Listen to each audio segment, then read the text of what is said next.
એક ફરિયાદી બેન છે, એમના દ્વારા ફરિયાદ આપવામાં આવેલી છે કે પોતે નિકોલ વિસ્તારમાં પુરુષોત્તમનગર છે ત્યાં આગળ એક લેડીઝ ટેલરમાં સિલાઈ કામનું કામ કરતા હતા.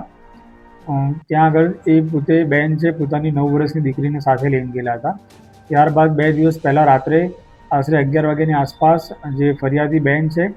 એ જે એના ઓનર છે ઓનરની સાથે સિંગરવા ખાતે જે માલ સામાન હતો માલ સામાનની ડિલિવરી આપવા માટે ગયેલા હતા અને તે દરમિયાન જે પોતાની 9 વર્ષની સગીર બાળા હતી તેને દુકાન ઉપર મૂકીને ગયેલા હતા. ત્યારબાદ એ લોકો જ્યારે સિંગરવા ગયેલા હતા ત્યારબાદ એમને રાત્રે મોડું થતાં તેણે પોતાની દીકરી ત્યાં આગળ જાગે છે કે સૂઈ ગઈ છે કે શું કરે છે એ બાબતે જોવા માટે જે દુકાનના ઓનર હતા એના મોબાઈલમાંથી સીસીટીવી કેમેરા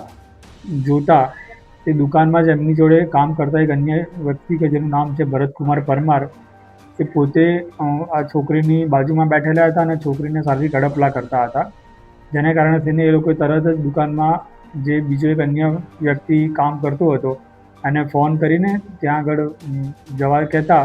એ વ્યક્તિએ પણ આ જે ભરતકુમાર પરમાર છે આ 9 વર્ષની સગીર બાળાને શરીરે અડપલા કરતો હતો અને એમાંથી એને તરત એ વ્યક્તિ લઈ લીધેલી. ત્યારબાદ બેન અને ઓનર પણ ટૂંક જ સમયમાં એ દુકાન પર આવી ગયેલા હતા.